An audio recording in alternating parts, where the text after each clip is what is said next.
Let me show you how you can enter the full screen mode of the iPad. So as you can see currently, I have the Photos app open as a floating window. I have the Files app, right? I can come back to the home screen, but the apps are looking like this. So the first step, if you want to make one app full screen, for example, the photos in here, I'm going to locate it like this. And when I click on the little buttons in the top left corner, which look similar to the Mac controls on the computer, you can see that the red button closes the window, yellow one minimizes it, and the green one makes it go to full screen. So when you click on the green one, you can see that the Photos app now is taking up the full screen. So that's how you can do this. And now if I open up the Photos app, it is in the full screen and not as a little floating window.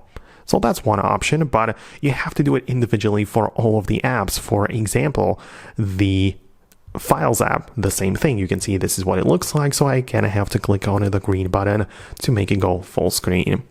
That's okay, but if you want to make sure every single app works only in the full screen mode, we actually have to go to the Settings app and on the left panel find Multitasking and Gestures. So this is what it looks like. This is what you click on, and you have three options. And for me, the windowed apps is selected. As you can see, the apps are in the windowed mode. There's also Stage Manager, but to make sure every app is in full screen only, make sure the full screen apps is selected. And now, doesn't matter what you do, doesn't matter which app you open, all of them are going to be in the full screen mode, and you don't have to worry about that anymore. I hope it helped you out. Let me know what you think below. Subscribe for more tips and videos like this one, and I'll see you later.